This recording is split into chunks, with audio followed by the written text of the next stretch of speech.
బాబా అన్నారు, అమ్మ నువ్వు పెట్టిన రొట్టెతో నా ఆకలి తీరింది అన్నారు. అదేంటి బాబా నీకెప్పుడు రొట్టె పెట్టాను, నువ్వు ఆ కుక్కకి పెట్టావు రొట్టె, అది నాకే చెందింది. అంటే ఏం చెప్తున్నారు, కుక్కకి పెడితే అని కాదు, నువ్వు ఏ జీవికి పెట్టినా నాకే చెందుతుంది అని అనుభవిస్తున్నాను. అంటే ఆయన అవతరించి దేహంతో ఉండి మన కోసం వచ్చి మన స్థాయికి దిగి, ఎవరో గొప్ప గొప్ప వాళ్ళకి గొప్ప సాధన చేశారని వాళ్ళ కోసం ఆయన వచ్చారు, ఏదో వాళ్ళకి చెప్పారు ఎడిపారు, అట్లా కాదు. ప్రతి ఒక్కరికి అనర్హతలతో పని లేకుండా ప్రతి ఒక్కళ్ళ కోసం ఆయన దిగి వచ్చి అన్ని రూపాల్లో తానే ఉన్నానని. అంటే ఎంతో కాలం సాధన చేసిన వాళ్ళకు కూడా అలాంటి అనుభవాలు కలగవు. అలాంటిది బాబా అర్హతలతో పని లేకుండా అందరికీ ఇట్లాంటి, అంటే మనలో ఉండే ఈ అన్ని లోపాలకి కారణం ఏంటంటే మనం ఒకళ్ళ నుంచి ఒకళ్ళు వేరు అన్న భావం. అనుభవం అలానే ఉంది. ఎందుకని మన అనుభవం అంతా కూడా నా నుంచి అన్నీ భిన్నంగానే ఉన్నాయి. కాబట్టి నేను అన్నీ అది కొనుక్కోవాలి, ఇది కావాలి, అలా కావాలి, ఇలా కావాలి అనుకుంటూ ఉన్నాను. సాయినాథుడికి ఎందుకు అలా అనిపించదు, అంతా తానై ఉన్నాడు. తాను కాక అన్యంగా ఇంకొకటి లేదు. అనుభవం అంతా ఎలా ఉంటుందంటే తాను కాకుండా అన్యంగా ఏమి. మనం సైన్స్లో చదువుకుంటాం, మార్కులు తెచ్చుకుంటాం, మ్యాటర్ అంతా కూడా ఒకే దాంతో చేయబడింది అంటున్నాం. ప్రతి దానిలోనూ ఎలక్ట్రాన్ ప్రోటాన్ అంటున్నాం. చెప్పినప్పుడల్లా బయటికే చూస్తూ ఉంటాం. అనుభవంలో వచ్చినప్పుడు అలా ప్రవర్తిస్తామా, మరి చదువుకున్నప్పుడు మనం చేసుకోవాలి కదా. ఇప్పుడు లెక్కలు నేర్చుకున్నాం అనుకోండి, డబ్బులు ఎవరికైనా ఇచ్చినప్పుడు మళ్ళీ మనకి ఎంత రావాలంటే కరెక్ట్గా లెక్కేస్తాం. అదే సైన్స్ చదువుకున్నాం, ఎలక్ట్రాన్ ప్రోటాన్ న్యూట్రాన్ అంటున్నాం, కానీ ఎప్పుడు దాన్ని మనం పట్టించుకోం. ల్యాబ్లో రాసేసాం, మార్కులు వచ్చాయి, రీడింగ్ కరెక్ట్గా వచ్చిందంటే అంటామే తప్పించి వీళ్ళు కనపడేదంతా ఈ చైతన్యం అంతా ఎలక్ట్రాన్ ప్రోటానే, నా శరీరంలో కూడా ప్రతి అణువు అలానే ఉందా అని మాత్రం అనుకో. చూడండి ఎంత గమ్మత్తో. అలాంటి భేదం వల్లే మనం నుంచి అన్నీ వేరుగా ఉన్నాయి. నేను వేరు, మిగిలినంతా వేరు. ఎందుకని మన అనుభవం అట్లానే ఉంది. ఎవరికి ఇప్పుడు కుక్కగా కనపడుతుంది, మనిషిగా కనపడుతున్నారు. మన ఇంట్లో వాళ్ళే మనకి భిన్నంగా కనపడుతూ ఉన్నారు. మన ఎక్స్టెండెడ్ మన ఫ్యామిలీ మనలోంచి వచ్చారు అనుకున్నా కానీ మనకి భిన్నంగానే కనపడుతున్నారు. మనతో లేరు కదా. కోపం వస్తే అందుకే మనం అంటూ ఉంటాం. మనం కోపం వస్తే మనం ఏ రోజు తిట్టుకుంటామండి. కానీ బయట వాడి పిల్లలైనా మనకి ఎంత ప్రేమగా తిడతాం. ఎందుకని వేరన్న భావం. అంటే మనలో ఉన్న వాటన్నిటికీ ఈ మనలో ఉండే ఈ లోపాలన్నిటికీ కారణం ఏంటంటే వేరు అన్న భావం కూడా కాదు, అనుభవం అట్లా ఉంది మనకి. అంటే మన తాదాత్మ్యత ఎట్లా ఉందంటే ఈ దేహమే నేను, నా ఆలోచనలే నావి అన్న అనుభవంలోనే ఉంది. అందుకని బాబా ఏం చేశారు, అంతా వేరుగా ఉంది అని దాని దగ్గర నుంచి అన్ని రూపాల్లోనూ ఆయనే ఉన్నారు అని వచ్చిన వాళ్ళందరికీ అనుభవించారు. మరి అలాంటి ఆయన కాబట్టి ఇంకెవరిని పూజిస్తాం? అలా చేయడం వల్ల ఏమవుతుంది, వాడు వేరు వీడు వేరు అంటాం వల్ల వాడు మంచివాడు వీడు చెడ్డవాడు, వాడు దొంగ వాడు దుర్మార్గుడు, వాడిట్లా అని అంటూ ఉన్నాం. మనకి ప్రియమైతే అలా అంటూ ఉన్నాం. మనకి మళ్ళీ మనం ప్రియం అనుకున్న వాళ్ళు కూడా కొంచెం మనకి తేడాగా చేస్తే మళ్ళీ వాళ్ళని మనం గొడవ పడుతూ ఉన్నాం. అంటే ఈ వేరు అన్న భావాన్ని పలచన చేయటానికి మాస్టర్ ఒకటే మాట అంటారు, ఎంతో సాధన చేసిన మహర్షుని సైతం మాయ చేసిన ప్రకృతి. అంటే ఎందుకని ప్రకృతి భిన్నంగా కనపడుతూ ఉంటుంది. అదే ప్రకృతి, అదే విశ్వం గురువై సాయి రూపంలో బోధించేట్లుగా ఆయన ఎటు చూసినా కానీ నేనే ఉన్నాను అని అనుభవించేట్లుగా చేశారు. మరి ఆయన కాకపోతే ఎవరిని పూజిస్తాం? విరాట్ కోహ్లీ భలే ఆడతాడండి, ఆడితే మనకేమొచ్చింది? మన జీవితంలో ఏమైనా మార్పు వచ్చిందా? ఆ సినిమా యాక్టర్ బాగా డ్యాన్స్ చేస్తాడు, మనకేమొచ్చింది? కానీ అందులో ఎంత ప్యాషన్ ఉంటుంది చూడండి మనకి. ఎంత మనం వాళ్ళతో ఐడెంటిఫై చేసుకుంటామంటే వాడిని ఏమనంటే మనం తట్టుకోలేం. ఎందుకని అంటే మనకి ఏది అవసరమో మనకి అసలు నిజం అన్నట్టుది ఏంటో కూడా తెలియని స్థితిలో మనం ఉండటం వల్ల ఎవరైనా ఇవాళ మా ఇంట్లో పూజ అండి అన్నాం అనుకోండి, ఏంటంటే పూజ ఏంటంటే సగ్గయ్య పార్టీ చేసుకుందాం అంటారు. కారణం ఏంటి, వాళ్ళకి ఆనందంగా జీవించాలి, మన యొక్క లక్ష్యం ఏంటి అని కూడా తెలియకపోవటం. ప్రతి వాళ్ళం ఏమనుకుంటామంటే ఆనందంగా బతకాలి. ఆనందంగా బతకడానికి ఏమనుకుంటున్నాం మనం? బయట నుంచి మనకి కన్వీనియన్సెస్ కోసం, కంఫర్ట్స్ కోసం అన్నీ వస్తే చాలా అనుకుంటున్నాం. మనం 10 ఏళ్ల క్రితం కంటే ఇప్పుడు ఎంతో ఉన్నతంగా ఫైనాన్షియల్గా వెల్ సెటిల్డ్గా ఉన్నా, ఏమంటే 10 ఏళ్ల కంటే నేను ఇప్పుడు 100 times ఆనందంగా ఉన్నానంటే అనగలమా? అసలు ఆ మాట అనగలమా మనం? చిన్నప్పుడే ఇంకా ఏం తెలియనప్పుడే హాయిగా ఉన్నాం. స్థాయి పైకి వెళ్ళేకొస్తే అక్కడి నుంచి పడకూడదు. మనకుండే పరిచయాలు, మనకుండే ఫ్రెండ్షిప్స్, రిలేషన్షిప్స్ ఇవన్నీ కూడా మన ప్రెస్టేజ్, ఫాల్స్ ప్రెస్టేజ్ మీద. ఆనందంగా ఉండటం అంటే ఏంటో తెలియకపోవటం వల్ల బయట నుంచి ఏమైనా తెచ్చుకొని అన్నీ పెట్టుకుంటే ఆనందంగా అనుకుంటాం. ఏదైనా చూడండి, ఫస్ట్ రోజే ఆనందం. కారు కొనుక్కున్నాం, ఫస్ట్ రోజే ఆనందం. ఒక గీత పడితే చాలు, దానికి ఏం అమ్మక్కర్లా, కొట్టుకుంటూ ఉంటుంది మనసు. పక్కన పెట్టుంటే బాగుండేది, వాడి పక్కన పెట్టా, వాడి ఇంకా స్క్రాచ్ చేసాడు, దాని వాల్యూ పడిపోయింది. అమ్ముతున్నామా అమ్మో, కానీ ఎప్పుడో అమ్మేదానికి ఇప్పుడు వాల్యూ పడిపోయిందని కొట్టుకుంటా ఉంటాం. అంటే ఏది ఎక్స్టర్నల్ ఫ్యాక్టర్ తీసుకున్నా కానీ, మంచిగా క్లాకే తెచ్చామనుకోండి, అక్కడ పెట్టాం, జారి పడింది, అయిపోయింది. అంటే బయట నుంచి ఇస్తాయి హ్యాపీనెస్ అనుకుంటే మాత్రం పొరపాటును కూడా ఉండవు. అంటే అది ఎక్స్పీరియన్స్ అయ్యి కనీసం అసలు ఆనందం అంటే ఏంటి, ఎంత ఇబ్బందుల్లో ఉన్నా, ఇప్పుడు చూడండి ఫర్ ఎగ్జాంపుల్, ఎవరైనా బాగా ఇబ్బందుల్లో ఉన్నారు, ఎంతో కాలంగా ట్రై చేస్తున్నా కానీ సక్సెస్ రావట్లేదు, కనీసం సర్వైవ్ అవ్వడానికి కూడా కావట్లేదు. కానీ వాడు ఏ రోజున నిద్రమో అనుకుంటాడా, మెలకువలో ఉన్నంతసేపు నాకు అది రాలేదు, నేను ఇంత ప్రయత్నం చేశాను ఇలాంటూ ఉన్నా కానీ, మళ్ళీ సాయంత్రం నిద్రపోయేటప్పుడు మాత్రం హాయిగా గాఢంగా నిద్రపోయి పొద్దున్న లేచేయమంటాం, ప్రశాంతంగా మంచిగా నిద్రపట్టిందండి, ఎంత హాయిగా ఉందో అంటాం. అంటే మెలకువలో ఉన్నప్పుడు మన మనసు ఎంత భారంగా పనిచేస్తుంది, నిద్రలో మనకి తెలియకుండా ఎప్పుడైతే ఇంద్రియాలు మనసు కొంచెం కట్టుబడుతున్నాయో వెంటనే మనలో మనకి తెలియనటువంటి ప్రశాంతత కలుగుతా ఉంది. అందుకని పొద్దున్న లేచి అంటే అబ్బా మంచిగా నిద్ర పట్టింది, హాయిగా ఉంది అనిపిస్తుంది. మళ్ళీ అది గుర్తు రాగానే, మనసు పని చేయగానే అనిపిస్తుంది, బా ఎంత ట్రై చేశానండి, ఎంత చేస్తున్నా కానీ అది ముందుకు రావట్లేదంట, మళ్ళీ మొదలవుతుంది. ఎంతో పెద్ద పెద్ద దుఃఖాలు వచ్చిన వాడు కూడా చూడండి, వాళ్ళంతా కొట్టుకొని ఉంటారు. భగవంతుడు మనకి ఇచ్చిన వరం అది. మన నిద్రలో మనసు కొంచెం ప్రశాంతమైనప్పుడు, ఇంద్రియాలు పనిచేయనప్పుడు నిద్రపోతూ ఉన్నాం గాఢంగా, మనల్ని ఎన్ని తిట్టినా కానీ మనకేం తెలియదు. అదే నెగిటివ్లో ఉంటే నన్ను అంటారు, అసలు నన్ను నేను ఉందా మీకంటే మొదలు పెడతాం. అంటే మనలో ఉన్న ఆనందాన్ని మనం పొందటానికి మార్గమే ఈ ఆధ్యాత్మికత. మాస్టర్ గారు చెప్పింది అది. అంతకుముందు ఆధ్యాత్మికత అంటే ఏమనుకునేవాడంటే, మనకి తెలియనప్పుడు ఈ పూజ చేసుకుంటే అది వస్తుంది, ఇది చేసుకుంటే పుణ్యం వస్తుంది, మనం ఎన్నో పాపాలు చేసాం కదా, ఇది చేస్తే ఆ పాపాన్ని రద్దు చేసిద్దేమో, మనం తెలియక ఏదో చేసామేమో, ఇది చేసుకుంటే పిల్లలు బాగుంటారేమో, ఇది చేసుకుంటే వాళ్ళ ఉద్యోగాలు వస్తాయేమో, ఇలానే కొట్టుకుంటూ ఉన్నాను తప్పించి ఆధ్యాత్మికతని. అరే మనకి ఆధ్యాత్మికత అంటే ఈ జన్మ పరంపర నుంచి, దుఃఖం నుంచి బయటపడి, ఏమున్నా లేకపోయినా సాయినాథులాగా ఆనందంగా మసీదులో కూర్చున్నా, చెట్టు కింద కూర్చున్నా, ఎండలో కూర్చున్నా, వర్షంలో కూర్చున్నా, చలిలో కూర్చున్నా కానీ ఆ స్పర్శే లేనంత ఆనంద స్థితిలో. వర్షం వచ్చి వరదలు వస్తూ ఉండి ఇక్కడ దాకా నిండిపోయారట బాబా. వాళ్ళందరూ ఏమనుకున్నారు, బాబా కూడా నీళ్ళలో కొట్టుకుపోయి ఉంటారు అనుకున్నారట. వచ్చి చూస్తే ఆయన మాత్రం ఇట్లా నీళ్ళలో ఉన్నారు. అంటే ఏమీ తెలియని స్థితి ఎందుకు ఉంటుంది అంటే, వీటన్నిటికీ పైన ఉండే స్థితి, ఆ ఆనంద స్థితి మనకి అందించడం కోసమే గురువులు అవతరిస్తూ ఉంటారు మనకి. అట్లా సాయినాథుడు, తర్వాత భరద్వాజ మహర్షి గారు, తర్వాత పూర్ణానంద స్వామి ఒకే సమయంలో ఉండటం, స్వామీజీ మహర్షి గారు. ఇక స్వామి అయితే ఇప్పుడు ఏంటి వాళ్ళలో, అరే ఇదేంటండి, సరే ఏదో బాగా అంటే గొప్పగా చెప్తున్నారు బాగుంది, మళ్ళీ మహర్షి గారిని పూజించడం ఏంటి, స్వామీజీని పూజించడం ఏంటి మనకు అనిపించవచ్చు తెలియనప్పుడు. గురువు సంపూర్ణమైన రూపంలో మనకి భగవంతుడు సంపూర్ణంగా మనకి అందుబాటులోకి వచ్చే రూపమే గురువు. అది ఎట్లా వస్తాడు, మానవ రూపంలో వస్తాడు. ఆయన మానవ రూపంలో రాగానే మనం ఏమంటున్నాం, ఆయన కూడా మనలాగే ఉన్నాడు కదండి, ఆయన్ని పూజించడం ఏంటి, మనకి అంతకుముందు వాళ్ళు వచ్చి ఉన్నారు కదా, మన దేవత ఉన్నారు కదా, వాళ్ళని పూజించుకుంటే సరిపోతా అనుకుంటాం.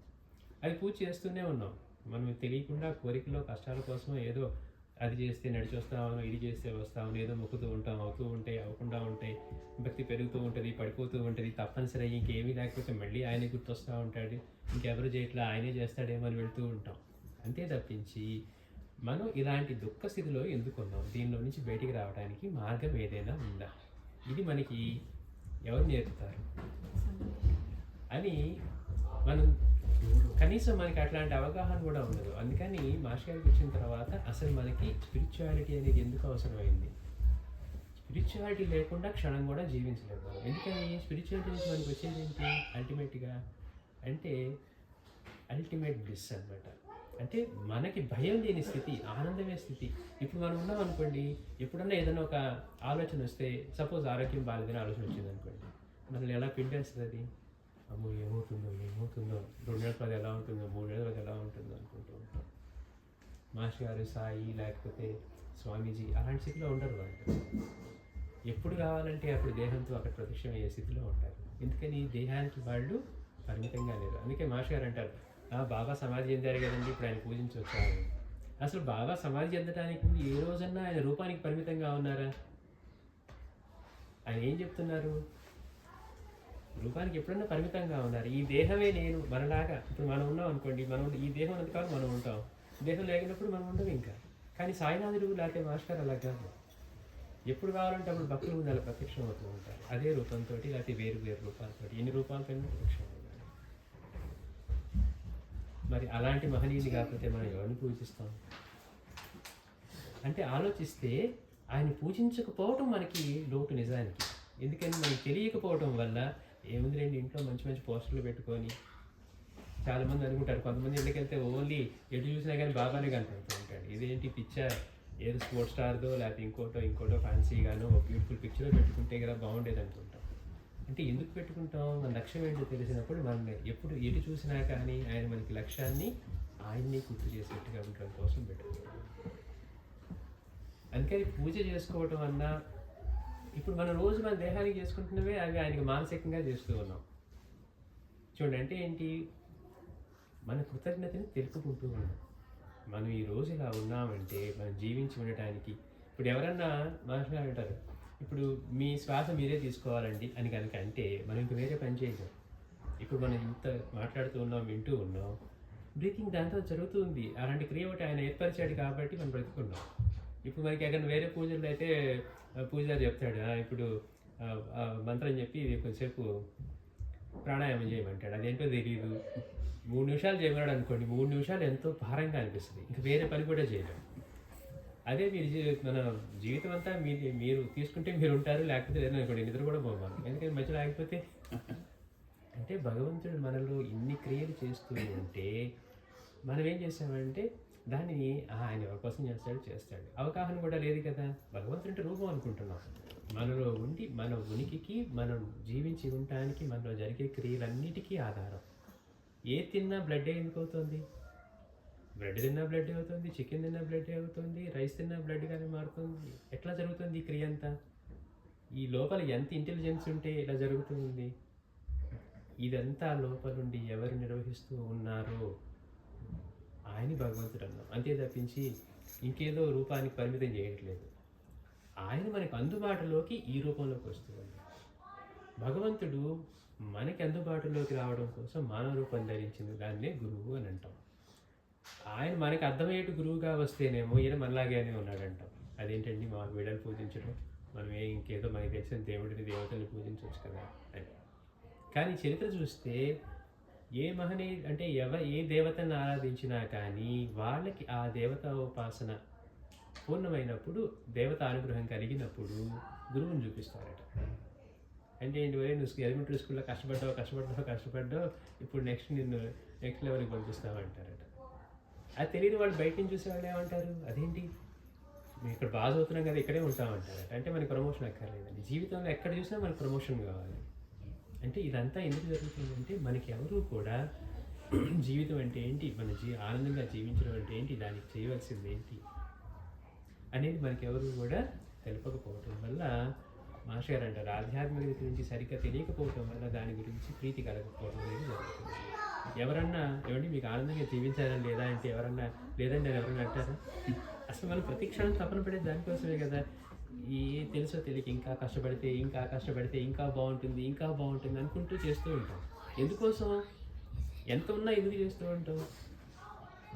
ఇప్పుడు మనం ఇండియాలో ఉన్నాం అనుకోండి, మనం ఇక్కడ ఎర్న్ చేసేదానికి అక్కడ చేయాలంటే ఆల్రెడీ మనం రిటైర్ అయిపోయినా కానీ ఇప్పుడు చేసిన సగం కూడా చేయలేం. మరి సుఖంగా ఉండాలి కదా లెక్కన. ఏమంటే అక్కడికంటే బాగానే ఉన్నాం కదా అని ఉండదు. ఇంకా పడిపోకూడదు అంటే ఎందుకు చేస్తాం? ఎక్కువ ఉంటే ఎక్కువ సంతోషంగా, ఎక్కువ ఆనందంగా ఉంటాం. ఏదైనా అవసరం వస్తే సెక్యూర్డ్గా ఉంటాం. ఏమండి మాస్టర్ గారు అంటారు, లెక్క పెట్టలేనంత సంపద ఉన్నవాళ్ళైనా సరే భూమి మీద ఎవరన్నా మిగిలి ఉన్నారు. ఎందుకు అడుగుతున్నారు ఆ మాట అంటే, మీరు అది ఉంటే సెక్యూర్డ్గా ఉంటాం, అవసరానికి ఉపయోగపడిద్దేమో అని అనుకునే వాడికి అవన్నీ అడ్డుపడి ఆపనీయ. అంటే మనకి అవగాహన లేనప్పుడు ఏమవుతుంది, ఇంకా అనిపిస్తుంది. ఇవన్నీ ఎందుకు ఆలోచించాలి మనం అంటే, ఆనందం యొక్క సహజ స్థితి మనలో ఉంది. మనలో ఉన్న ఆనందాన్ని మనం ఎలా పొందాలి? మిగిలిన పనులు బయట చేసుకునేవన్నీ మన సర్వైవల్ కోసం, మన ఎగ్జిస్టెన్షియల్ వాటి కోసం మనం చేస్తూ ఉంటాం. మనల్ని మనం మనల్ని మనం ఉన్నంతకాలం మనకి మన కుటుంబానికి పిల్లలకి లేకపోతే తర్వాత మనం ఏది చేయాలన్నా దానికి అవసరం. కానీ జీవితం అంతా దానికోసమే చేస్తూ జీవితాన్ని మనం కంప్లీట్ చేసుకున్నాం అనుకోండి, మిగిలిన వాటికి మనకి ఏమాత్రం తేడా ఉంది. అంటే మనకి జన్మనిచ్చింది, అందుకే బాబా అన్నారట, జన్మకు వచ్చింది ఎందుకు? గురువుని తెలుసుకోవాలి, లేకపోతే పిడకలు ఏర్పడానికా అన్నారట. ఎందుకంటే కాలం గడిచిపోతూ ఉంటుంది, మనం దాని వెనకే పడి ఉంటాం, ఇంకా చేస్తే బాగుంటుందంటే ఇంకా చేస్తే బాగుంటుందండి అని. కానీ మనతో ఏమీ రాని వాటి కోసం, అంటే మనం వెళ్ళిపోయేటప్పుడు మనతో రాని వాటి కోసమే తపన పడుతూ, పోనీ పిల్లల కోసమేనండి, కొన్ని పెద్ద అయితే పిల్లలు మన మాట ఉంటారన్న గ్యారంటీ ఉందా? చిన్నపిల్లలు కాబట్టి మనకి ముద్దుగా ఉంది, మనం ఏది చేసినా మనం ఆనందం అసలు అంతా వాళ్ళ కోసమే చేస్తున్నాం అని మనం అనుకుంటాం. వాడు పెద్ద మన మాట వినకపోతే మన పరిస్థితి ఏంటి, ఎట్లా ఉంటుంది? అప్పుడు దుఃఖమే మిగులుతుంది, ఆనందం ఏమి ఉండదు. అంటే మనకి మాస్టర్ ఏం చెప్తున్నారంటే, ఆనందం మనలో ఉంది. ఇప్పుడు ఎట్లా ఉంది అంటే, గిన్నెకి మెరుపు ఉంది కానీ బాగా మసిపట్టు ఉంది. ఆ మసిని తీసేస్తే కానీ ఆ గిన్నెకున్న మెరుపు కనపడదు. కొత్త గిన్నె కొన్నాం, అప్పుడు ఎలా ఉంది? కొన్నాళ్ళు వాటి మీద మసిపట్టింది అనుకోండి, దానికి ఎలా ఉంటుంది? ఇక్కడంటే మనం ఎలక్ట్రిక్ స్టవ్ వాడతాం, అదే మనం కట్టెలు పోయో ఏదో వాడారనుకోండి, బాగా మసి పట్టిపోతుంది. ఆ మసిని తుడిస్తే తప్పించి మళ్ళీ గిన్నెకున్న మెరుగు కనపడదు. అంటే మనందరం కూడా సహజంగా ఆనంద స్వరూపంలో, కానీ మనం పైన ఉన్న ఈ మలినమంతా తొలగితే తప్పించి మనలో ఉన్న ఆనందం మనకి తెలియదు. అందుకే మన ప్రయత్నం లేకుండా మన ఇంద్రియాలు కట్టుపడుతూ ఉన్నప్పుడు, అంటే మన 5 సెన్సెస్ నిద్రలో ఏమవుతుంది? మనం మంచి నిద్రపోతుంటాం గాఢ నిద్రలో, ఎవరో వచ్చి పిల్లలు గొడవ చేసినా తిట్టినా ఇంకెప్పుడో నిద్ర మెలకు వచ్చేంత స్థితికి వస్తే తప్పించి, అంటే మెలకు వస్తేనే, మళ్ళీ మెలకు ముందు వాళ్ళు ఏం చేస్తున్నారో ఏం తిడుతున్నారో, మా నాన్న ఉట్టి కఠినాత్ముడు నన్ను ఆడుకుని అన్నా కానీ మనకి ఏం మార్పు ఉండదు. అదే మెలకులు అన్నాడు అనుకోండి, వరే నీకోసం ఇంత చేస్తుంటే నన్ను కఠినాత్ముడు అంటావా అంట. అంటే లేకపోతే ఎవరైనా తిట్టినా కానీ ఏది చేసినా కానీ, అంటే మాస్టర్ ఏం చెప్తున్నారు, మనిషిలో ఆనందం కానీ దుఃఖం కానీ రావడానికి 6 మార్గాలు అంట. 5 ఇంద్రియాలు, 6వది మనస్సు. ఇవి ఎప్పుడైతే మనకి మన ఆధీనంలో ఉంటాయో, కట్టుబడి ఉంటాయో, అప్పుడు మనలో ఉన్న ఆనందం మనకు ప్రకటిస్తుంది. నిద్రలో మన ప్రయత్నం లేకుండా మనసు కొంచెం కామ్ అయిపోయింది అనుకోండి, హాయిగా నిద్రపోతాం. మనసు కలత చెందుతూ ఉంటే పిచ్చి పిచ్చి కళ్ళు వస్తూ ఉంటాయి. పొద్దున్న లేచి అబ్బా రాత్రి నిద్ర పట్టలేదండి, అన్నీ పిచ్చి పిచ్చి కళ్ళే అంటారు. అంటే అసలు మనలో ఏ తత్వం పనిచేస్తోంది? తిన్నాం, హ్యాపీగా ఉన్నాం అనుకుంటున్నావే కానీ మనలో ఏ తత్వం పనిచేస్తోంది? ఆనందంగా జీవించాలంటే ఏంటి అనేది మనకి తెలియకపోవడం. మనకి గురువులు వచ్చేది మనలో ఉన్న ఇటువంటి వాటిని తొలగించి, మనలో ఉన్న ఆ మెరుపు ఏదైతే ఉందో, ఆనందం ఏదైతే ఉందో అది మనకి తెలియజేయటం కోసమే వస్తాయి. ఈ 5 మార్గాలు ఎందుకు మనం ఆయన మీద పెట్టాలి అంటే, మిగిలినంతా నేను అన్న వేరుభావంలో మనం ఇంకా ఇంకా ఇంకా మాలిన్యాన్ని మన మనసుకి పేర్చుకుంటూ, చేయరాని పనులు, చేయరాని ఆలోచనలు చేస్తూ, ఇంకెప్పటికీ కూడా దీన్ని పొందడం కష్టతరంగానే చేసుకుంటాం తప్పించి దాని వైపుగా మనం ఒక్క అడుగు కూడా వేయలేకపోతున్నాం. అందుకని వేరు అన్న భావం నుంచి మనలో ఎందుకు వస్తున్నాయి? ఎవరి మీదైనా ప్రేమ కానీ, కోపం కానీ, ద్వేషం కానీ, అసూయ కానీ ఎందుకు కలుగుతున్నాయి? వేరు. పక్కన వాడికి ఏదో మంచి జరిగింది అనుకోండి, వెంటనే వచ్చేస్తుంది. నేను ఎంత ట్రై చేసినా కానీ అది రాలేదు, వాడు చూడండి ఎంత లక్కు అంటాం. వాడిని తక్కువ చేసే వరకు మన మనసు ఊరుకోదు. 10 మంది కలిసినప్పుడు వాడికి ఏం లేదని, టాలెంట్ లేదు, పోవట్లేదు, వాడికి లక్కు, వాడినో పట్టుకొని వెళ్ళాడు అంటాం. అలా అన్నప్పుడు కానీ మన మనసు కొంచెం అంటే స్థిమితపడదు. లేకపోతే ఇంకెక్కడ చెప్పాలి ఇట్లా అనిపిస్తుంది. మనతో కంపేర్ చేస్తాం, నాకు వచ్చినంత కూడా రాదు, అయినా కానీ చూడండి వాడికి మంచి జాబ్ వచ్చిందంటాం. అంటే పక్కన వాడ బాబుని సహించలేకపోవడానికి కారణం ఏంటి? వేరు. అదే మన ఇంట్లో జరిగింది అనుకోండి, మనోడు ఉట్టి మొద్దుడైనా వాడికి మంచిగా వచ్చింది అనుకోండి, వాడు చదివే ఉంటాడేంటి అంటాం. అంటే ఎట్లా మారుస్తాం చూడండి. ఎందుకు వస్తుంది? వేరు అన్న భావం. ఆ వేరు అన్న భావం పరిచయం అవ్వాలి అంటే ఇదంతా ఉన్నదంతా ఒకటే. సైన్స్ అంతా చెప్తూనే ఉంది, చదువుకొని పిహెచ్డీ చేసిన వాడు కూడా, లేకపోతే రిటైర్ అయిపోయడానికి వచ్చిన ప్రొఫెసర్, లేకపోతే ఇవన్నీ కనుక్కున్నవాడైనా వాడికి ల్యాబ్లోకి వెళ్తే ఎలక్ట్రాన్స్ కనపడతాయి, బయటకు వస్తే మనుషులను మాస్టర్ గారు అంటారు. ఎదురు భార్య ఉంటే భార్య కనపడుతుంది అంటే ఎలక్ట్రాన్ల సమూహం రాయిది అనుకోడట. 2 మాటలు అంది అనుకోండి, వెంటనే కోపం కూడా వస్తుంది, అరే ఎలక్ట్రాన్లు నన్ను అన్నాయి అని అనుకోడట. అంటే మిగిలినవి చెప్పేదంతా కూడా మనకి ఆచరణలోకి, వీటిలోకి రావటానికి సాధ్యం కాని స్థితిలో ఉంటుంది. అదే మన ఇంద్రియాలని, మనస్సుని ఆయనకే సమర్పిస్తే, దాన్ని శుద్ధం చేసి మనసంతా ఆయన నిండిపోయేట్టు. ఆయన అంటే ఉన్నదంతా ఒకే చైతన్యం. ల్యాబ్లో మనం ఎక్స్పెరిమెంట్ చేస్తాం, ఒకసారి చూసిన ఎలక్ట్రాన్ మళ్ళీ కనపడదు. ఎలక్ట్రాన్ యొక్క నేచరే అదే. డ్యూయల్టీ ఉండటం వల్ల ఒక రికార్డ్ చేశాడు అనుకోండి, ఒక ఎలక్ట్రాన్ చూశాడు అనుకోండి, మళ్ళీ అది ఎలక్ట్రాన్ కనపడదని గ్యారంటీ లేదట. గ్యారంటీ కనపడదట. అంటే డ్యూయల్టీ ఉన్న నేచర్లో. కానీ సాయి దగ్గరికి వచ్చేసరికి ఏం చేస్తున్నారు, నువ్వు ఎటు చూసినా, నువ్వు చైతన్యంలో చూడు, జడ పదార్థంలో చూడు, జంతువుల్లో చూడు, లేకపోతే ఏదో ఒక సాధువుని సత్కరించినా కానీ బాబా ఇక్కడికి వచ్చిన వాడికి చెప్తున్నారు. ఒక భక్తుడు వచ్చారట బాబా దగ్గరికి. ఎప్పటి నుంచో బిడ్డలు లేకపోతే దాసుడు చెప్పాడు, నువ్వు వెళ్ళి బాబాని ఇంకా లాస్ట్ ఇదిగా బాబా దగ్గరికి వెళ్ళమని. సరే వెళ్తే ముందు 5 రూపాయలు దక్షిణ అడిగారట బాబా. అడిగిన తర్వాత కాదు నాకు కొంత ముందే ఉంటాయి, మిగిలినవి ఇవ్వమన్నారట. అంటే ఇతను బిత్తరపోయాడు, ఇదేంటి దాసగుడి ఏమో బాబా చాలా గొప్పవారని చెప్పి పంపించాడు, ఈయన్ని నన్ను చూసి ఇంకెవరో అనుకున్నాడు, ముందే దక్షిణ ముట్ని అంటున్నాడు అని అనుకున్నాడట. సరే వచ్చి పిలిచి అడిగాడట, ఏంటి ఇట్లా నువ్వేమైనా గొప్పవాడు అని చెప్పావు, ఆయన మిగిలితేనేమో ఎవరో అనుకోని చెప్పి నన్ను ఆల్రెడీ ముట్టాయి, అంతకుముందు దక్షిణ ఇచ్చావు, ఇప్పుడు ఏమన్నాడంటే అతను ఆశ్చర్యపోయాడు, బాబా అంత తేలికేలా చెప్పరే అని ఆలోచించి నువ్వు ఎవరినన్నా సత్కారం చేయటం కానీ లేకపోతే ఆతిథ్యం కానీ చేసేవాడంటే ఆ ఊళ్ళో ఒక సాధువు ఉండేవాడట, ఒక ముస్లిం సాధువు ఉండేవాడు. అతను ఎలాంటి వాడు, ఎవరిని ఏం అడిగేవాడు కాదట. ఎవరన్నా రైల్వే స్టేషన్ దగ్గరికి వెళ్ళి నుంచునేవాడట. ఎవరన్నా పెట్టెలు వేసుకొని పిల్లలతోటి దిగితే వాళ్ళ దగ్గరికి ఇలా పెట్టెలు నెత్తి మీద పెట్టుకొని మోసుకెళ్ళి అక్కడ పెట్టి వచ్చేసేవాడట. అంతేగాని వాడు డబ్బులు ఇచ్చారా లేదా, ఇస్తే తీసుకునేవాడు, లేకపోతే కాము వచ్చేసాడు. అట్లాంటి సేవ చేస్తూ ఉండేవాడట. అలాంటి ఆయన్ని ఒకరోజు ఇతను సత్కరించి ఇంటికి తీసుకొచ్చి మర్యాద చేసి ఏదో వస్త్రాలు పెట్టు, టీ కాఫీ ఇచ్చు, సంథింగ్ ఏదో చేస్తే ఆ రోజు ఖర్చు ₹3.14 ఖర్చు అయిందట. బాబా ఏం చెప్తున్నారు, నాకు ₹3.14 ముందే ముట్టాయి, మిగిలిన ఇవ్వమన్నారట. చూడండి గమ్మత్తు. అంటే ఏంటి, అన్ని రూపాల్లో నువ్వు ఎవరిని ఆదరించినా కానీ, ఏ జీవికి పెట్టినా కానీ, ఏ జీవిని తిట్టినా కానీ అన్ని రూపాల్లో ఉన్న నేనే నాకే తగులుతున్నాయి. అంటే మనలో ఉన్న ఈ వేరు అన్న భావాన్ని మనం ఎంత గొప్పగా ఎన్ని డిగ్రీలు పొందినా కానీ, అదే సైన్స్ని చదివి everything is made up of energy అని ఇందులో మైన్యూట్ లెవెల్ దగ్గర ఇలా ఉంటాయని చెప్పినా కానీ మనకి అనుభవంలో నేను వేరు, ఇవన్నీ వేరు. ఏమండి ఉన్నదంతా ఎనర్జీ. మనం చదువుకున్న ఎవరన్నా ఉన్నామా, మనకి 6th 7th standard 8th standard నుంచే మనకి ఫిజిక్స్లో ఇవన్నీ చెప్తూ ఉంటారు. మరి బాగా చదువుకుంటే మరి ఆ భావం గట్టిగా బలపడాలి కదా, ఎక్కడ మనకి అలా జరగదు. అది గమ్మత్తు. ఇంకా వేరు అన్న భావం ఇంకొంచెం మనం పైకి వెళ్తే అప్పుడు దాకా ఆడుకున్న వాళ్ళతోటో అప్పుడు దాకా కలిసి తిరిగిన వాళ్ళు కూడా మనకి పలచనగా అనిపిస్తారు. ఎందుకని మనం పైకి పెరిగిపోయాం, వాళ్ళు అక్కడే ఉన్నారనిపిస్తుంది. అంటే చదువుకున్న కొద్దీ ఇప్పుడు డాక్టర్ ఉన్నాడు అనుకోండి, డాక్టర్ చదివితే ఏమవ్వాలి, మరి ఎవరిని కోసినా కానీ బాడీలో ఒకేలా ఉంది, ఒకే నేచర్ ఉంది, ఒకే రక్తం ఉంది, ఒకే ఇవి ఉన్నాయి అని వాడికి ఉన్నారట. కానీ పెరిగి రాగానే వాడు అంటే వాడు మన వర్ణం కాదు, వీడు తక్కువ వాడు, వీడు ఎక్కువ వాడు అంటారు. మాస్టర్ గారు అంటారు అసలు వాడి చదువు సంస్కారం ఎక్కడుంది అంటారు.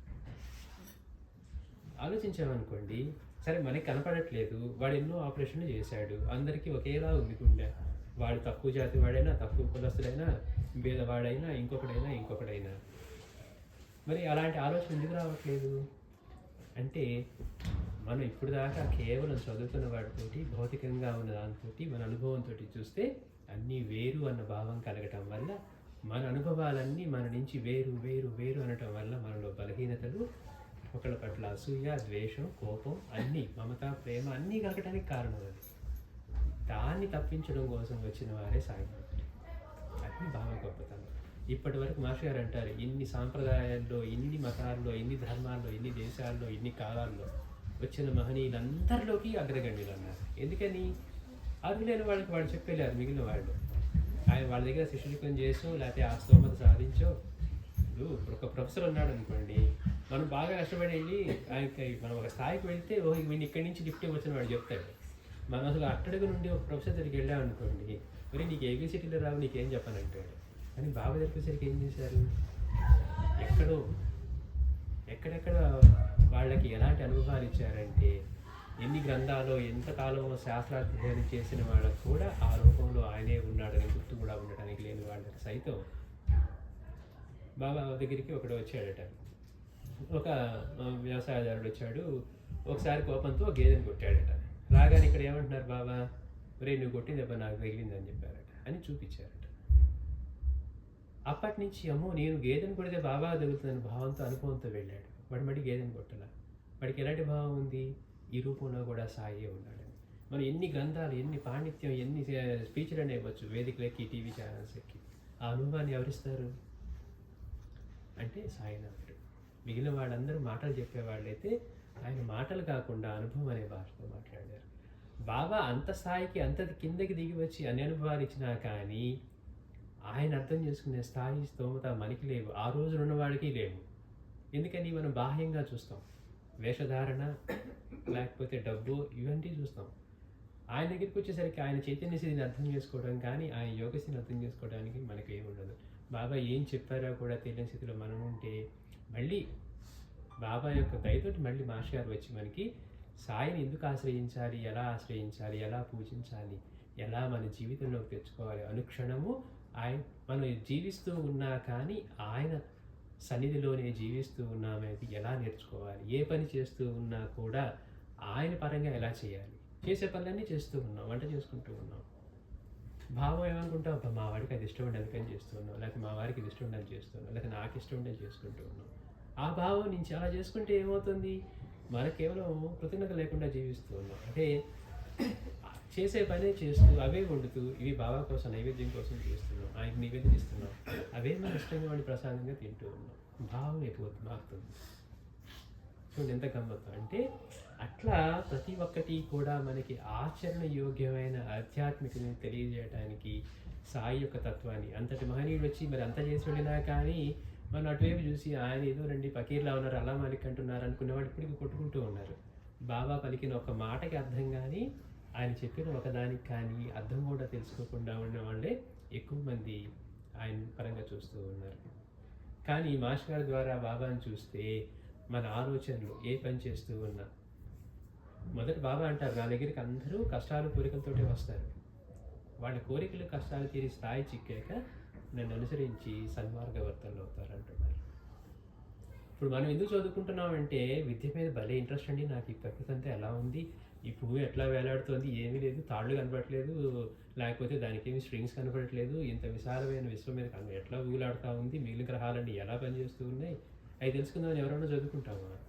ఏదో ఎట్లా కూడా చదువుకొని తొందరగా ఈ డిగ్రీ కంప్లీట్ చేస్తే ఏమైనా జాబ్ వస్తుందేమో అని. అంతే తప్పించి విజ్ఞానం మీద ఆసక్తి ఉండి చదువుకున్న వాళ్ళు ఎంతమంది ఉంటారు? 100లో ఒకడున్నా కూడా గ్రేటే. అందుకని మనలో అట్లాంటి జిజ్ఞాసని రేకెత్తించి వేరు అన్న భావాన్ని తొలగించడం కోసం వచ్చిన సాయినాథుని గురించి మనకి తెలియజేసిన వారు భరద్వాజ మాస్టర్. మళ్ళీ అలాంటి గురు పరంపరలోనే వచ్చిన వారు పూర్ణానంద స్వామి. అంటే శ్రీశైలంలో చూడండి, మనం అనుకుంటాం శివుడు ఎక్కడో శ్రీశైలంలో ఉన్నాడండి, శివలింగాకారంలో ఉన్నాడు అనుకుంటాం. ఆయన భూమి మీద మళ్ళీ మానవాకారంలో ఎక్కడున్నాడో మనకి తెలియదు. స్వామీజీ సాక్షాత్తు అలాంటి స్వరూపం అన్నమాట. వీళ్ళంతా ఎట్లా ఉంటారు? గురువులు అంటే సకల దేవతా స్వరూపులు. ఏ దేవతను ఆరాధించేవాళ్ళు అక్కడికి వెళితే ఆ దేవతల రూపంలో వాళ్ళు దర్శనం ఇచ్చేవాళ్ళట.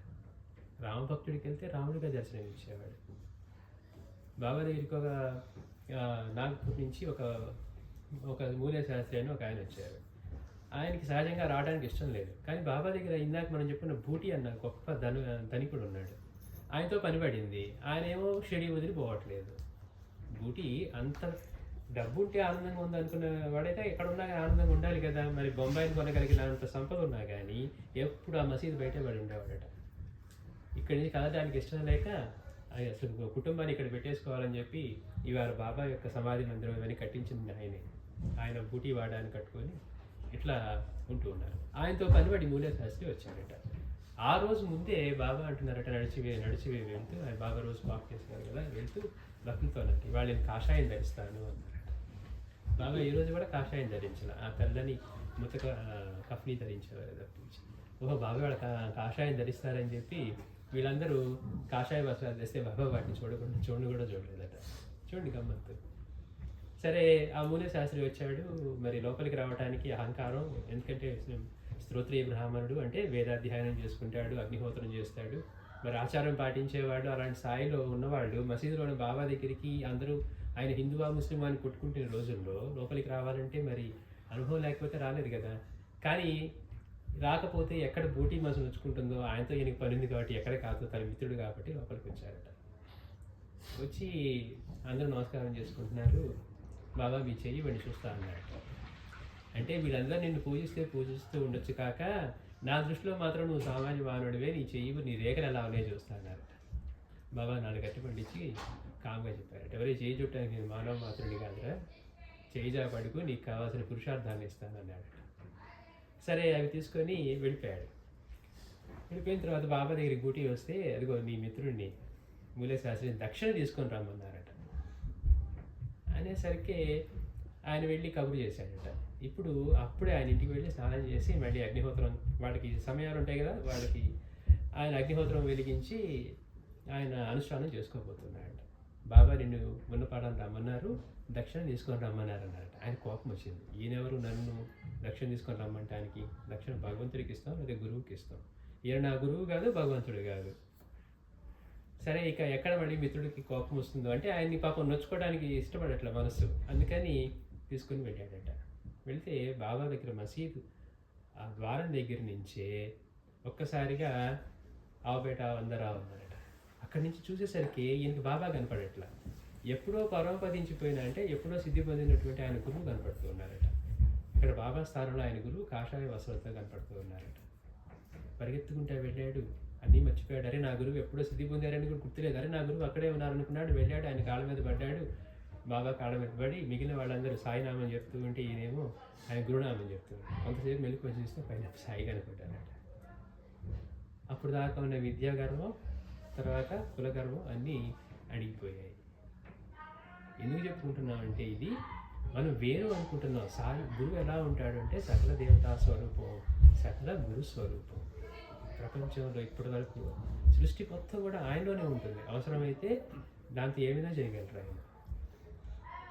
ఇది తెలుసుకున్నాం అనుకోండి, అంటే మనకు వేరనిపించే మనస్సు ఇంత కలతకి కారణం అవుతోంది. అంతటిని అన్నిట్లో ఉన్న ఐక్యాన్ని తెలియజేసే ఆయన వైపు మనసు పెడితే మన మనసు ఆ రూపాన్ని పొందుతుంది. వేరు అన్న భావం పలచబడింది అనుకోండి, సహజంగా మనలో ఎవరిని చూసినా కానీ వాడు బాగున్నారు వీడు కోపంగా అనే భావం రాదు. వీళ్ళంతా కూడా మన గురు బంధువులు అనే మొదట ఆ స్థాయి నుంచి వాళ్ళతో మనం మంచిగా ఉండగలగటం. ఎందుకు కారణం? అన్ని రూపాల్లో సాయి ఉన్నాడని. మామూలుగా ఇప్పటిదాకా ఏమనుకుంటున్నాం, మనల్ని సపోర్ట్ చేస్తారనో, లేకపోతే మనకి ఫేవర్గా మాట్లాడతారనో, లేకపోతే మనతో మంచిగా ఉంటారనో మాట దగ్గర నుంచి అన్ని రూపాల్లోనూ ఆయనే ఉన్నారు. మనం ఏ రూపంలో ఎవరిని ఆదరించినా ఆయనకే చెందుతుంది, ఎవరిని తిట్టినా కానీ తిరస్కరించినా కానీ ఆయనకే చెందుతుంది అన్న భావంలోంచి మన ప్రవర్తన ఎంతగా మారుతుంది అంటే, ఎన్ని మనం ఫిజిక్స్ లేకపోతే ఇంకో బుక్స్ చదువుకొని మనం ఎంత అడ్వాన్స్డ్ ఫిజిక్స్ చదువుకున్నా సైన్స్ చదువుకున్నా ఏ మాత్రం రాని మనస్సు ఒక్కసారి బాబా చంద్ర పారాయణ చేస్తే మన మనసు ఎంతటి పరివర్తన చెందుతుంది అంటే, క్రమంగా చేసుకుంటూ ఉంటే ఉన్నదంతా ఆయన రూపమే. మన మనసంతా కూడా ఆయన రూపంతో నిండుతుంది, ఆయన లీలలతో నిండుతుంది. అందుకే బాబా ఏం చెప్పారు, నా గురించి చింతన చేస్తే మీ కర్మ నశిస్తుంది, మీ మనసు ఆ రూపాన్ని పొందుతుంది, మీరే నేనుగా మారిపోతారు అన్నారు. అంటే ఇక వేరే భావం లేదు, మనలో ఉంది కూడా ఆయనే అనే అనుభవాన్ని కలగజేస్తాను అన్నారు. అందుకు మనం ఆయన సూచిస్తాం. అంటే తెలియనప్పుడు ఏమనిపిస్తుంది, ఏముందండి ఆయన పటాన్ని పెట్టుకోండి. రెండవది, ఇప్పటి వరకు ఎంతమంది దేవతల్ని ఎవరు ఎట్లా పూజించినా మనకి ఇష్టం రోజు గొప్పగా చేసి పాయసం చేసి పెట్టాం, రెండో రోజు పెట్టలేదు, ఇవాళ ఓపిక లేదండి అని ఆ దేవత వచ్చి ఏమ్మా నిన్న పాయసం పెట్టాం మళ్ళీ వాడు ఏం పెట్టలేదు అడిగిన సందర్భాలు ఎక్కడా కనపడతాం మనకి. పోనీ నిన్న పెట్టావు బాగుంది, అందులో ఈడుకోపు ఎక్కువే అని చెప్పిన సందర్భాలు ఉండవు. కానీ సాయినాథుడి దగ్గర అట్లా కాదు. ఇంట్లో పూజ చేసుకుంటూ పూజలో తాంబూలం మర్చిపోతే కాకా దీక్షిత్ వెళ్ళగానే అన్నట్టు, ఇందాక పూజ చేసావు బాగానే ఉంది, ఇంట్లో తాంబూలం మర్చిపోయావే అన్నారట. ఇంట్లో పూజ చేసావు, పూజ స్వీకరించాను, తాంబూలం మర్చిపోయావే అన్నారట. ఎక్కడో కూర్చొని బాబా బాంద్రాలో ఎక్కడో ఇంట్లో పూజ చేయడంలో బాబాకి నైవేద్యం సమర్పిస్తాం మర్చిపోతే ఆ కుటుంబంలోని పిల్లవాడు వాళ్ళ అమ్మ వచ్చి షిరిడీలో ఉన్నప్పుడు బాబా అంటారట, అమ్మ ఆకలిగా ఉంటే ఆంధ్రా వెళ్ళాను కానీ అక్కడ నాకు సోదరుడు తినడానికి ఏం ఉంచలేదు, ఆకలితో తిరిగి వచ్చాను అన్నమాట.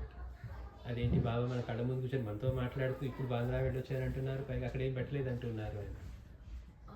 అంటే ఏం చెప్తున్నారు, పటం రూపంలో మీరు పటం అని అనుకుంటున్నారు, మీరు బాబా చిత్రపటం ఉంది అనుకుంటున్నారు, కానీ నేను ప్రత్యక్షంగా ఉన్నాను అని అనుభవిస్తున్నాను.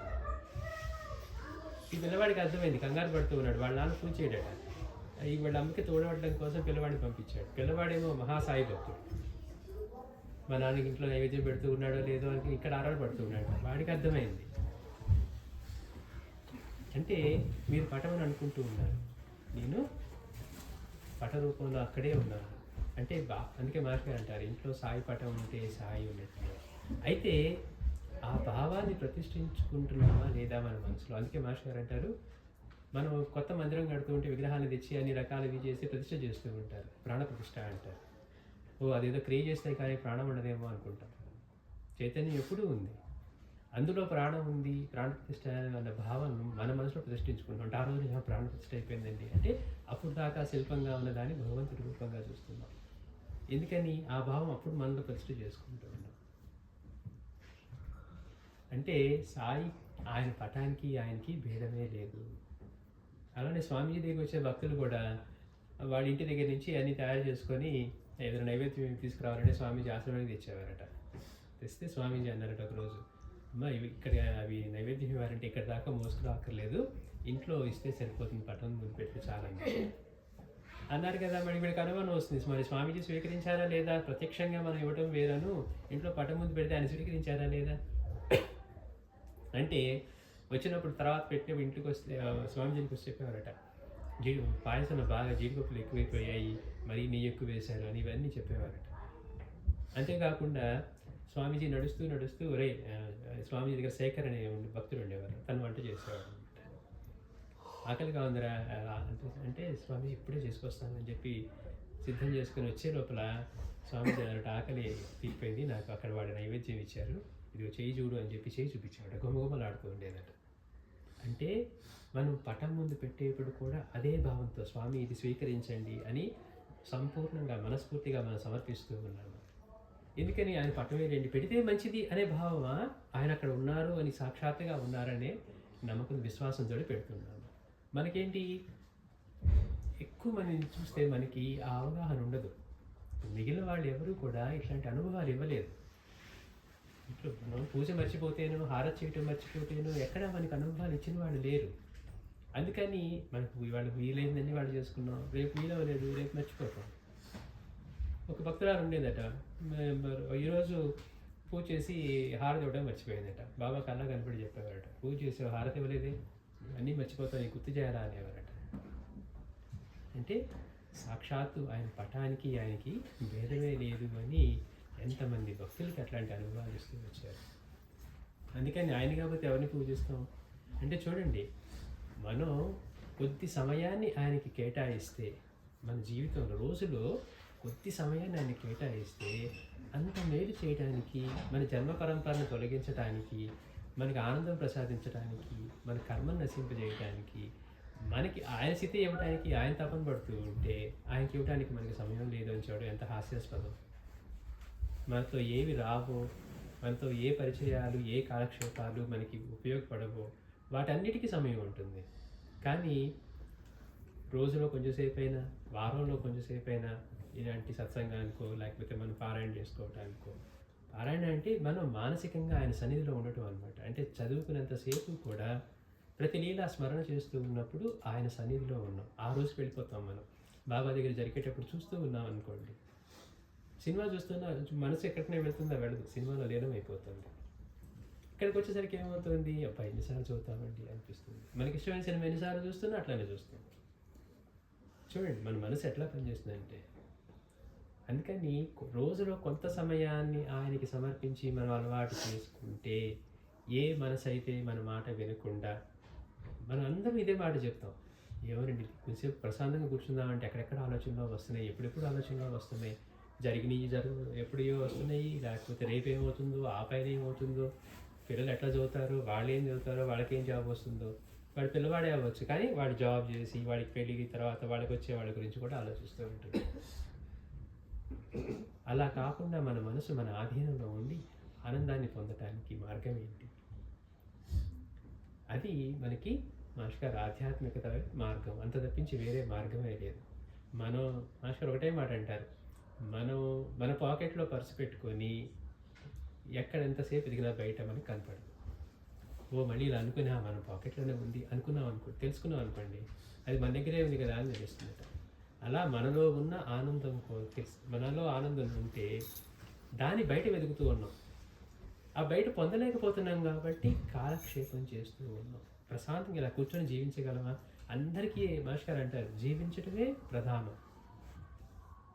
ఎందుకని? మృత్యు అంటే భయం, జీవించటమే ప్రధానం.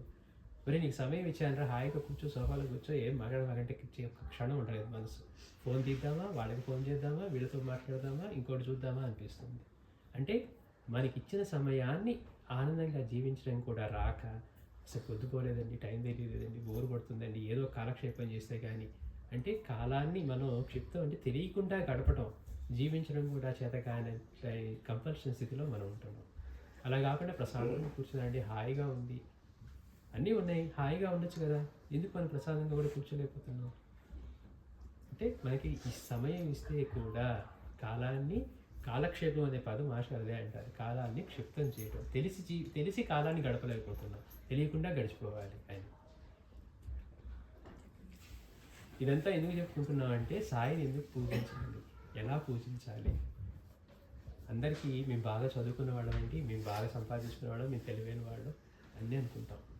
కానీ నిజంగా ఆలోచిస్తే మన గురించే మనకేం తెలియదు, అన్నీ తెలుసు అనుకుంటాం. కానీ నేను ఎక్కడి నుంచి వచ్చాను, నేను ఎక్కడికి వెళ్తాను, నాలో ఉండి నన్ను నడిపిస్తుంది ఎవరు, నాలో చేస్తుంది ఎవరు, నేనేం తిన్నా ఇట్లా డైజెషన్ చేసేది ఎవరు, నాకు తెలియకుండా నా శ్వాస నడిపించేది ఎవరు. ఇప్పుడు డాక్టర్కి వాడేదో పెట్టాడు అనుకోండి, పల్స్ కనపడుతూ ఉంటుంది, పల్స్ ఆగిపోయింది అన్నారు అనుకోండి, పోయేది ఏంటి వచ్చేది ఏంటి తెలుస్తుంది ఎవరికన్నా? వాడికి ఎన్ని డిగ్రీలన్నా ఉండనివ్వండి. అంటే ఇట్లాంటి లోపలికి చూడటం అనేది కానీ అసలైన విజ్ఞానం వైపు మనం చూడకపోవటం వల్ల, మనలో ఈ అవేర్నెస్ లేకపోవటం వల్ల ఇలాంటి కార్యక్రమాలన్నీ అవుట్డేటెడ్గాను, వాళ్ళు ఎవరో పెద్దవాళ్ళు చేసుకుంటారు, రిటైర్ అయిన తర్వాత చేసుకుంటారు. ఏమంటే నేను జీవితం అంతా దుఃఖంగా బతుకుతాను, రిటైర్ అయిన తర్వాత ఆనందంగా బతుకుతాను అనేవాళ్ళు ఎవరన్నా ఉంటారు. ప్రతి క్షణం ఆనందంగా బతకాలనేదే లక్ష్యం, అంతే తప్పించి ఇప్పుడు ఎందుకులేండి నేను రిటైర్ అయిన తర్వాత చూసి ఇప్పుడు ఏదో ఒకటి కష్టాలు గడిపేస్తాను అనుకుంటామా? ప్రతి ఒక్కళ్ళు ఆనందంగా జీవించాలని, దానికి మార్గం ఆయన చూపించి రోజు కొంత సమయాన్ని అయినా వెచ్చించండి అని చెప్తూ ఉంటే దానికి మనకి సమయం ఉండట్లేదు. అంటే మనకి మన ఆనందం గురించే మనకి ప్రీతి లేకపోవటం. అయితే ఒక్కసారిగా వస్తుందా అంటే ఒక్కసారిగా రాదు. ఇప్పుడు దాకా అక్కడ ఎంతో మసిపట్టి ఉన్న గిన్నెని ఊరికి అలా అడగానే పోతుందా? దాన్ని తోమి తోమి తోమి తోమి మళ్ళీ అలాంటి మట్టి పెట్టి తోమితేనే పోతుందట. శ్రీ సచ్చిదానంద సద్గురు